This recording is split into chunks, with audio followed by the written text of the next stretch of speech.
क्या बोलता है, Leo maintains a petty cash book using Impress system. The Impress amount, which is 200, is restored on the first day of each month. मैंने आपको restore की entry सिखाई थी, याद है? हाँ, पेटी कैश बुक डेबिट और कैश बुक क्रेडिट, ये मैंने आपको रिस्टोर की एंट्री सिखाई थी। रिस्टोर का मतलब क्या बताया था, हर साल, हर महीने, हर मंथ एंड पे या मंथ के स्टार्ट पे कैश बुक से एक अमाउंट उठ के पेटी कैश में आ जाती है, तो कैश बुक कम हो जाती है, इसीलिए कैश बुक को क्रेडिट करता हूँ, और पेटी कैश बुक बढ़ जाती है तो पेटी कैश बुक को डेबिट करता हूँ। ये मैंने आपको सिखाया था। All payments of less than 100 are made from petty cash. All cash receipts of less than 100 are paid into petty cash. मतलब क्या, लिमिट क्या है पेटी कैश की, 100 से कम अमाउंट पेटी कैश में जाएगी, 100 से कम अमाउंट मिले तो भी पेटी कैश में जाएगी। इसका मतलब क्या हुआ बेटा, जो 100 से ज्यादा होंगे वो कहाँ जाएंगे, नॉर्मल कैश बुक में। अगर कोई अमाउंट होगी 150 की तो आप पेटी कैश बुक में नहीं, नॉर्मल कैश बुक में लेके जाओगे, जो हमने 3 कॉलम पढ़ी है। अच्छा, on 1 April 2021 Leo has 48 in his पेटी कैश बॉक्स। 1 अप्रैल का मतलब ओपनिंग बैलेंस है सर, ऐसा ही है ना? हाँ दोस्त। Sir, Leo provided the following information. Number 1, restored petty cash impressed from business bank account. Sir, कितने रिस्टोर किए होंगे? सर कितने रिस्टोर किए, बताया आपको? बताया आपको क्या?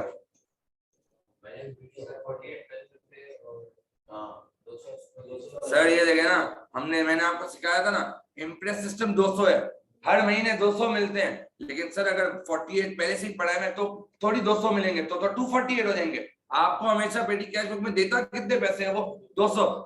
सर अगर 200 में से 48 पहले से ही रखे हुए हमारे पास ओपनिंग, तो इस दफा इम्प्रेस से कितने शिफ्ट होंगे, सिर्फ 152। याद है? और मैंने आपसे कहा था इसकी एंट्री ये रही बेटा, ये 152 की एंट्री बन जाएगी, पेटी कैश बुक डेबिट पे आ जाएगा, यानी पेटी कैश बुक में रिसीव होगा, रिकॉर्ड होगा बेटा। आपसे इम्प्रेस सिस्टम की एंट्री पूछता है, आपको ये याद होनी चाहिए। Clear sir? तो कैश बुक लिखा है ना दोस्त, कैश बुक का बैंक कॉलम, मसला नहीं है, एक ही बात है, एक ही बात है दोस्त। सर आ जाए, सर बनाओ अब। सर पेमेंट की, ऑफिस क्लीनिंग की, ट्रेन टिकट के पैसे दिए, 72 हंटर ट्रेड पेबल को दिए, टैक्सी फेयर दिया है, receive cash from corner trade receivable. आ जाए जरा, पेटी कैश बुक बनाते हैं बेटा, फटाफट से आ जाए।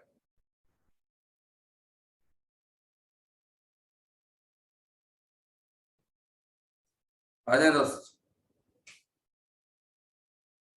पेटी कैश बुक बनाते हैं। सर 1 अप्रैल 2021 सबसे पहले बैलेंस बीडी लिखूंगा बेटा।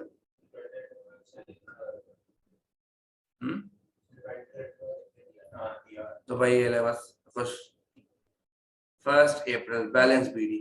सर कहाँ लिखूंगा, पेमेंट में या रिसिप्ट में? सर पैसे बचे हुए ना, तो रिसीव्ड में लिखता हूँ। सर कितने पैसे हैं जरा चेक करें। सर 48 है, बैलेंस बीडी हमने अभी पढ़ लिया, ऐसा ही मैं जाके लिख रहा हूँ, टोटल रिसीव्ड में 48। सर उसके बाद 1 अप्रैल को क्या हुआ है? सर 1 अप्रैल को आपने रिस्टोर किया पेटी cash impress system from bank account. Sir आप 1 अप्रैल को लिख ले, 152 और आए होंगे बेटा, 48 पहले थे, 152 और आए, तो टोटल 200 हो गए बेटा।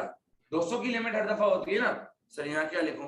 सर यहाँ बैंक लिख लें, ब्रैकेट में लिख लेना इम्प्रेस्ड अमाउंट। क्लियर सर यहाँ तक? हाँ दोस्त। उसके बाद सर आपसे कहता है paid for office cleaning 21 5 April. Sir 5 अप्रैल 21 पे किए हैं बेटा। ऑफिस क्लीनिंग किस हेड में आएगा आप मुझे बता दें? ऑफिस एक्सपेंस में आएगा बेटा ऑफिस क्लीनिंग। सर लिख लूं 21 ऑफिस एक्सपेंस में? सर यहाँ भी नहीं आएगा, यहाँ भी नहीं आएगा, और टोटल पेड भी आपने कितने किए हैं? 21। ऐसा ही है सर।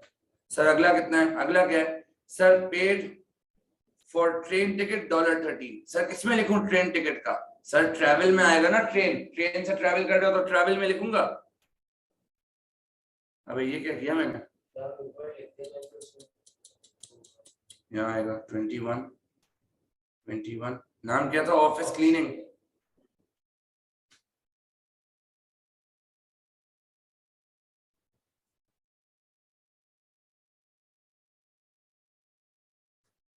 सर 6 अप्रैल था, क्या था?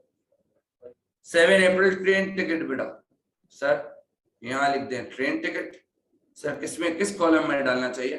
ट्रैवल में डालना चाहिए। कितने की थी? 13 की। सर यहाँ नहीं आएगा, यहाँ नहीं आएगा, तो टोटल पेड भी 13 हुआ बेटा। ऑफिस एक्सपेंस में लिखा है मैंने, ट्रैवल में लिखना है, ओके ट्रैवल में लिखना है सर। सर उसके बाद पेड 72 हंटर और ट्रेड पेबल। सर मैंने आपसे कहा था लेजर अकाउंट में हमेशा आता है, जब भी पेबल को पेमेंट करोगे हमेशा लेजर अकाउंट में आएगा। डेट क्या है sir? 13 April 72 payment to Hunter कितनी 72 सर हमेशा लेजर अकाउंट में आता है, याद रखिएगा। टोटल पेड में भी आ जाएगा 72। हाँ दोस्त। सर उसके बाद पेड टैक्सी फेयर 18 अप्रैल को। सर अगेन टैक्सी फेयर पे किया है तो ट्रैवल में आना चाहिए बेटा। हाँ दोस्त कितना है 18 का 14 का, ये सही है। ट्रेन 13 में मिल रही है, टैक्सी में 14 में जा रहे हो, क्या चल रहा है ये? डॉलर अबे तो ट्रेन सस्ती है। अजीब भंगी है ये लोग भी कसम से। 14 है कितना है? हाँ आगे आए सर। उसके बाद receive cash 11 from Corbett a trade receivable. Sir cash मिला है सर, रिसीव में तो रिसीव में ही आता है, ये तो पेड के कॉलम्स है बेटा। हाँ दोस्त सर आ जाए। 11 कब मिला? 11 अप्रैल 25 अप्रैल 25 अप्रैल को आपको मिला है receipts from corner.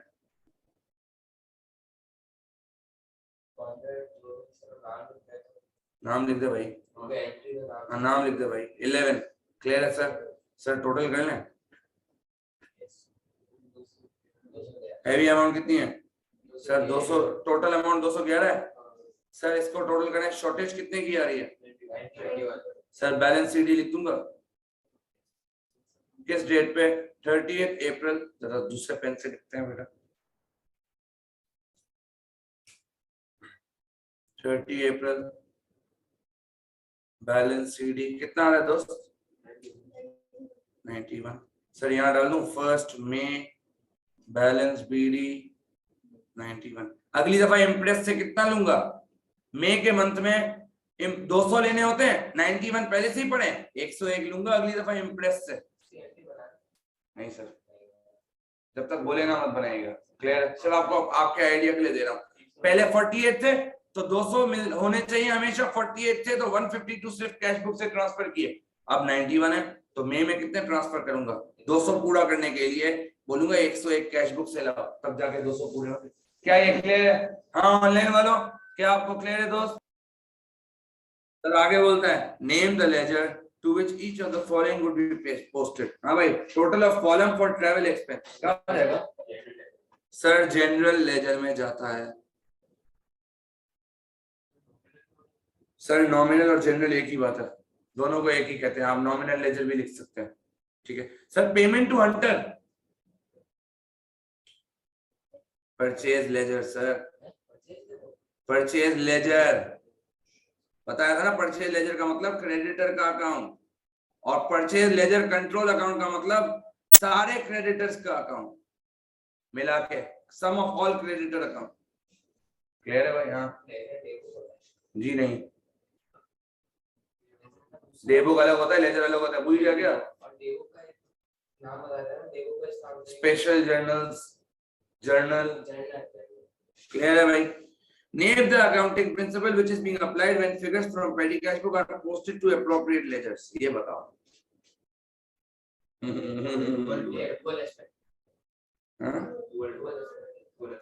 Sir dual aspect होगा, पढ़ा था ना। Every entry has a debit and a credit with equal amounts। ऐसा ही है सर। आगे क्या बोलता है? Leo received a statement of account from Hunter। Business documents में पढ़ाया था स्टेटमेंट ऑफ अकाउंट, याद है? क्या पढ़ा था वहां? स्टेटमेंट ऑफ अकाउंट में हमने ये पढ़ा था, आपको मंथ एंड का पूरा स्टेटमेंट बनाकर दिया जाएगा। इस दिन आपने ये परचेज किया, इस दिन आपने ये परचेज किया, इस दिन आपने इतने गुड्स रिटर्न कर दिए हैं, इस दिन आपने इतनी पेमेंट कर दी है, मंथ एंड पे अभी भी आपको इतना पैसा देना है। ये बताया था स्टेटमेंट ऑफ अकाउंट। क्या बोलता है? State two purpose of issuing the statement to Leo.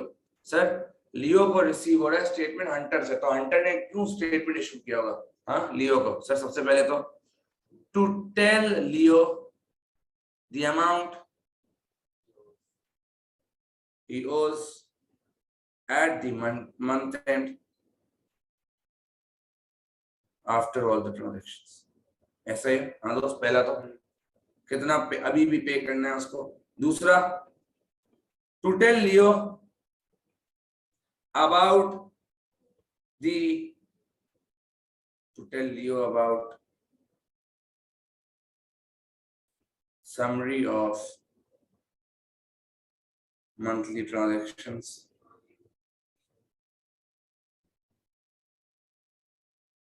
which includes invoicing, returns and payment made।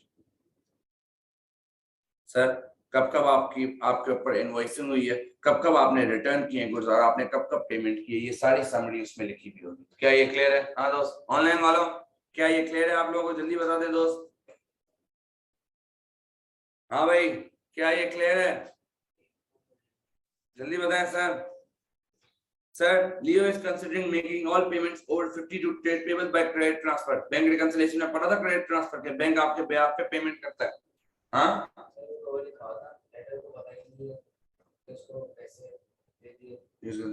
तो भाई यहाँ पे भी तो यही हो रहा है। वो क्रेडिट ट्रांसफर कब होता था? वहां पे जब पैसे आ रहे होते थे तो कस्टमर पैसे डालता था। यहाँ मैं पैसे डाल रहा हूँ बेटा, लियो डाल रहा है। हाँ तो नहीं बताओ तो क्या लिखूंगा? Advise Leo whether he should go ahead with this change, justify your answer by providing two advantages। जल्दी बताओ भाई, क्या एडवांटेज डिसएडवांटेज होगा?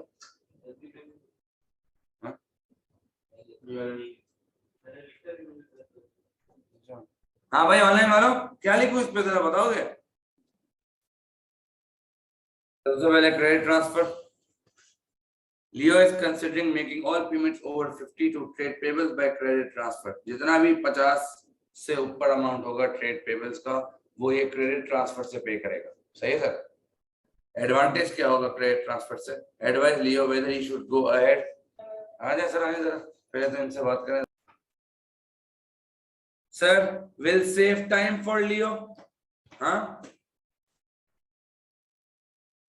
सुन लो सर भाई, सुन लो, बता देता हूँ। Will save time for Leo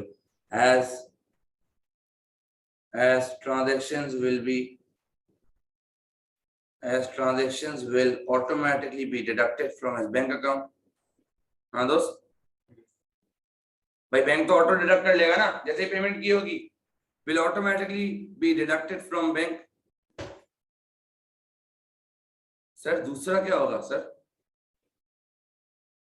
sir in case, सुनना बेटा, in case Leo does not have sufficient cash,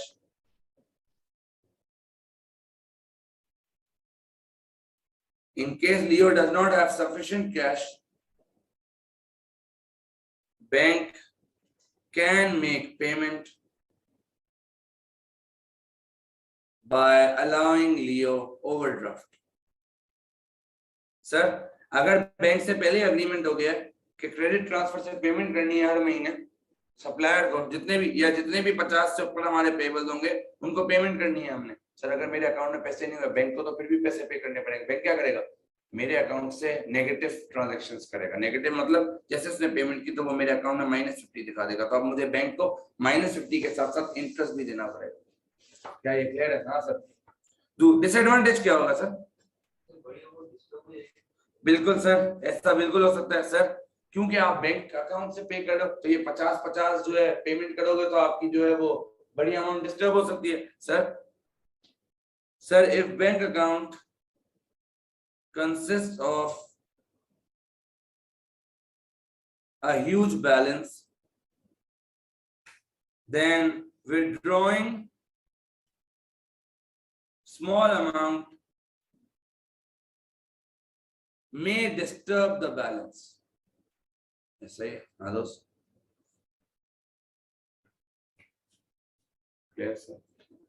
हाँ सर और क्या लिखूं? हाँ और क्या डिसएडवांटेज लिखूं? हाँ जयंत कुमार, अब तो बता दे। सर बैलेंस नहीं होगा तो जो इंटरेस्ट पे करना पड़ेगा वो डिसएडवांटेज। अबे भाई तो वो एडवांटेज में ही डिसएडवांटेज निकाल रहे हो ना, मार्क्स थोड़ी मिलेगा दोस्त। एडवांटेज से ही अगर डिसएडवांटेज निकालोगे मार्क्स नहीं मिलेगा। क्या लिखूं?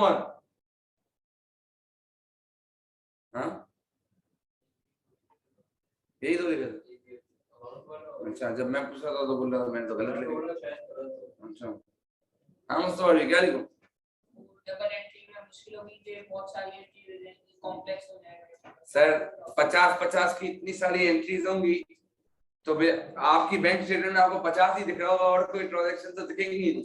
हाँ sir, using credit transfer for small amounts, small amount ये ना भाई $50 की क्या होगा आपके लिए होगी सर, वो अंग्रेजों के लिए थोड़ी डॉलर, उनका तो ₹1 $1 है ना, आपके $50 उनके $50 है। तो using credit transfer for small amounts may lead to complex situations as it may be difficult to reconcile the balances. क्या ये क्लियर है सर? हाँ दोस्त, क्या ये क्लियर है भाई? बेटा बैंक रिकंसिलिएशन को कैश